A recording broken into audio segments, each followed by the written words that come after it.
Well, I'm pretty excited today because I'm taking my Pacer down to get triple Webers put on, perhaps an ice ignition. Let's see.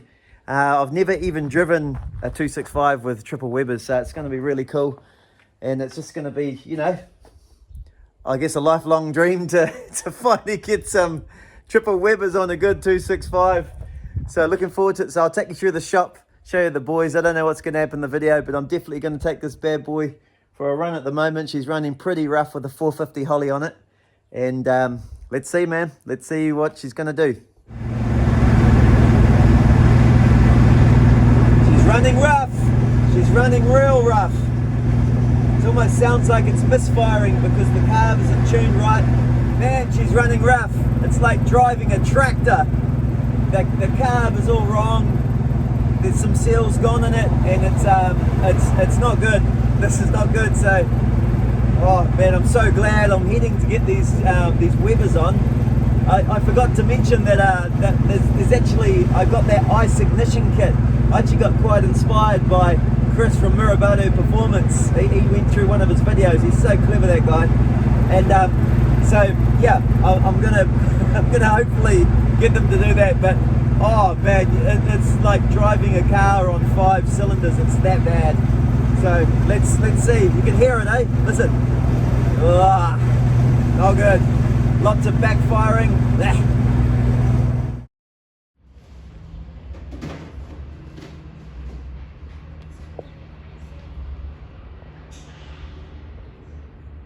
Okay, well, I finally limped the car here. It was a rough ride, as you heard. And I'm just down with Kane at Weber Specialties down here in Silverdale, Auckland, New Zealand. So he's done a lovely job here with bolting these up before they go on. And one thing I wanted to show you is something really cool. They do their own specialized bracket here, and it basically keeps it a lot smoother the way that it runs. It's different than the original. I can tell you more about it once we get to the end of the video, but for now, it's a good vibe, man. They're ready to bolt on, so as you can tell, I'm stoked. Let's go.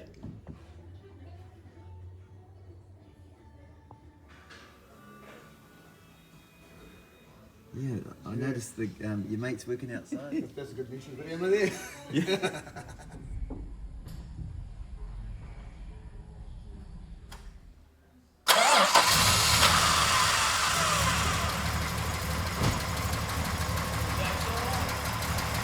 What a difference that is.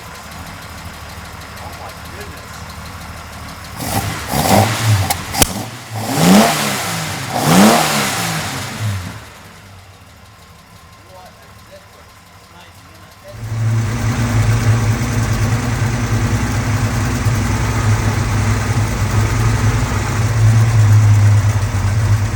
These are the old plugs that I were running it down to the shop with, all fouled up, and as I said to Kane, I actually cleaned these before I came down. So that's what carb running rough and over fueling, and you know, these are very new plugs. You can see from the end they're you know, so that's what it can do. Pretty horrid. This is Murray. This is the proud owner of the shop, and I've come in. You've seen how rough the car was running, and much to my surprise, they're not even finished. They're not even halfway through, to be honest. And what a difference. So what do you reckon, mate? Let's just... Well, there you go. When you get as old as me, and I am old, you will find that you know things, and I know things. And with these engines, a brilliant engine, beautifully designed, etc., but they do need really good carburation. Yeah. And really good carburation needs really good people to fit it, yeah, and to tune it. And that's what we do and have been doing for 44 years. How did you get into it? How did you get into this? I'm an ex-aircraft engineer from the Air Force, and when I went off on my OE around Europe, I wound up working for Weber in Italy. Wow. For a short period of Really? time, and became wow, very interested in the subject. When I came back to New Zealand, I thought, I know what I'll do. and in 1980 I started doing this. Wow. And I have to say, after That's cool. 44 years, I'm still learning. There are things that I still do not know, but not much. I've got most of it done now. Well, I'm learning heaps, guys, and look, I wanted to take this halfway through. The engine is running really good, as you can see here, and the real thing that I want to show you that Murray was talking to me about before is the bracket. That's it's just so much easier than the sort of original setup. And I guess we could talk a bit more about that, but in a nutshell, it's... We make our own linkages, and when we make our linkages, we make them out of 3mm steel, not 2.5, and we make them so there's a master carburetor and 2 slave carburetors. So once the linkage is adjusted, it cannot go out of adjustment. One of the major problems with multiple carbs is people let them get out of adjustment all the time, so one carburetor is ahead of the other, and you get all this spitting and farting going on, and the poor old carburetor gets blamed when it's mainly the linkage. So we're very certain that getting linkage right is critical to multiple carburetors. Really critical. I think that experience might have paid off, Yeah, exactly. Hey, well, guys, that's an intro to Murray. We'll come back and do the rest of the video, but it's a pleasure to be here, man. I'm so stoked to this, and what I'm learning is that I usually like doing things myself, and I've learnt that I've got a lot to learn, and I'm loving learning, and I would say this far, you know, this has been a great experience, and I can't wait to show you guys the finished product. Thanks, thanks, Murray. Lovely.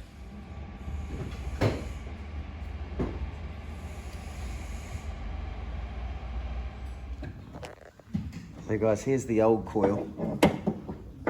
This is just the old original stuff, and it's pretty cool actually, really basic. It's just Kane just said you can fix it on the side of the road, and he's right.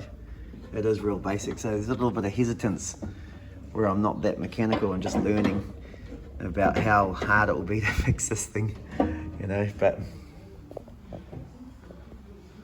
we'll see. Okay, well, we're at the next stage now, so we're going to put some new flash bits in, the ice ignition.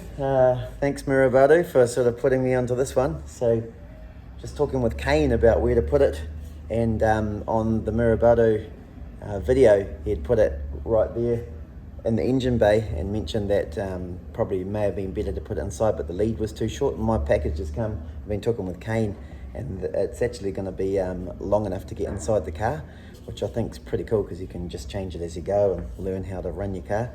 So I got the bracket, which goes on the side of the block to hold the coil there. So that just goes directly into the mounting position of the original coil. Here's the coil, so it's good. You can feel the quality, it's really heavy and really nice. It's they've done a nice job with the stuff. So we've decided we're going to put it inside the car, and we're going to put it up on an angle a little bit like that. Later on I'm going to build a very easily removable console in here, but this is the plan because you can change the curve, and the rev limiter is real easy, so I want to be able to drive and just be able to press this. So that's the plan at the moment. Pretty excited to go in and see how they're going. So yeah, I've pretty much let Kane just install the ignition, so let's catch up with him and see how he went.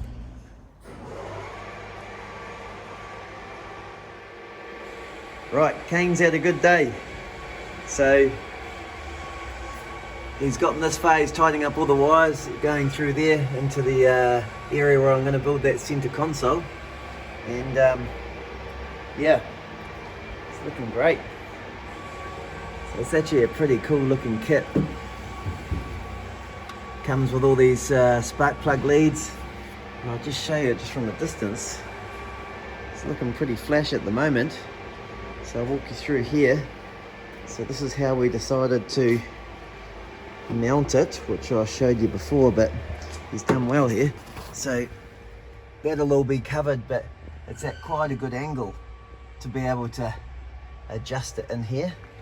So it's certainly looking the part. Right, we'll come back tomorrow, see how she's shaping up. But so far, pretty exciting. Phew.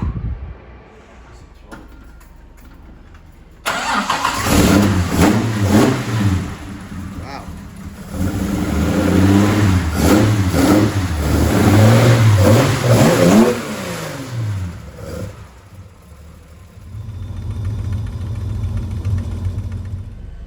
So we're back. We're back. We are back. We are back. We're with the legend himself. Kane's hiding in the back there. He doesn't want to be on camera. But I'll do a quick summary and then I'm going to hand over to Murray. So this has been an awesome experience for me because, as you know, I'm not mechanical and that sort of high level. I can change a few spark plugs and do the basics, but it's not my thing. I paint stuff and make it shiny. So coming down here has been a real good lesson for me to work with professionals who understand engineering and all the things that I don't get. And so yeah, it's been a cool experience. So I'll just hand over to Murray. He'll tell you what's happened and then we'll go for a drive and show you how she's going from the first video. Take it away. Okay, so what we've done is, as you know, we've put the carburetors and the linkage, etc. onto the engine running. Discovered once the engine was running that it was the mixtures were too lean down in the idle and progression area, and also, which is a very important area of progression, that's where you're cruising along at 100k, though he won't be. Not now. So you've got to get the mixtures really good there. We found it was lean, and we found it was lean on the main jet as well. And this is because it has an E49 plus cam. Now the word plus means that the camshaft has more timing, and if it has more timing, there is more of a reversion pulse coming up the carburetors, trying to blow air and fuel out of the carburetors instead of it all going into the engine. Therefore we have to introduce more fuel because there's not as much going in because it's getting rejected. And that's what was happening. We're of the belief that the E38 and the E49 factory cams are the only ones to use on the street. Interesting. You don't gain a lot of power out of the E49 plus cam, but you lose a lot of drivability. You really do. And when we're asked about this, we always advise, don't use anything that Chrysler didn't design, because they knew what they were doing. Yeah, it's interesting. And they designed the camshaft for carburetors. Today, a lot of the wearing the hats backwards brigade there you go, but they design cams, but they don't know how carburetors work. And so therefore they don't design a camshaft that works with carburetors, and it shows. But I've taken for a skid, the back wheels will spin. Thanks, Murray. And I think it's going pretty well, pretty well. Engine's a bit tired, but then so am I, and we're still alive. So go and have fun.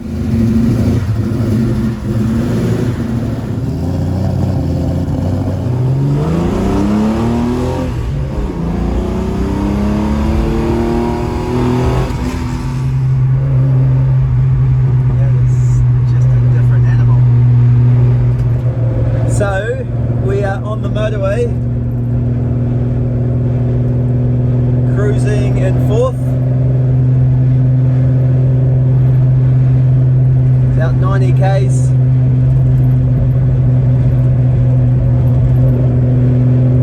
Just tapping the accelerator,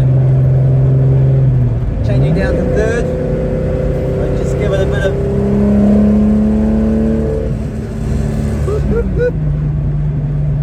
way more responsive. The airflow is like, you can hear it. What do you think, kids? Yeah? So down low, it's definitely, my rev counter's not working. We couldn't get that working after we changed the ignition. But you can really like, you can really feel that down low it's not that happy. So my gut feel is around about 2,500 RPM. It's sort of liking it, you know? So yeah, I mean it's a lot faster, and now let you listen to the sound now compared to the start of the video. I might actually chuck a bit in so you can listen to the difference, because listen to this accelerating, nice and smooth. Yeah, what a difference.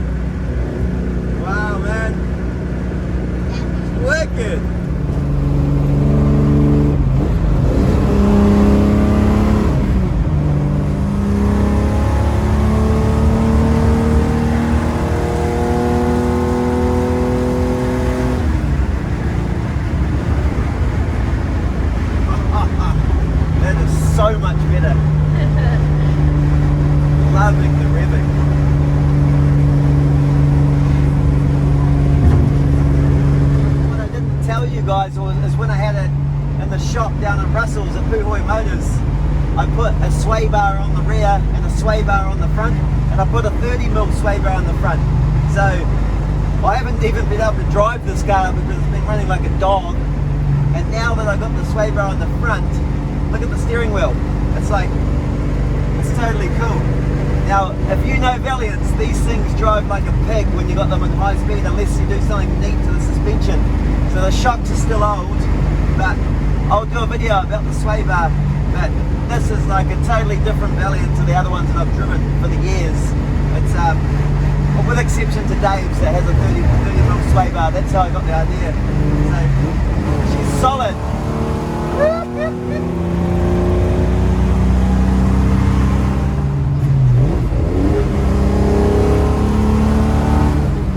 Okay, it's driving amazing. So it's just a totally different car, real responsive.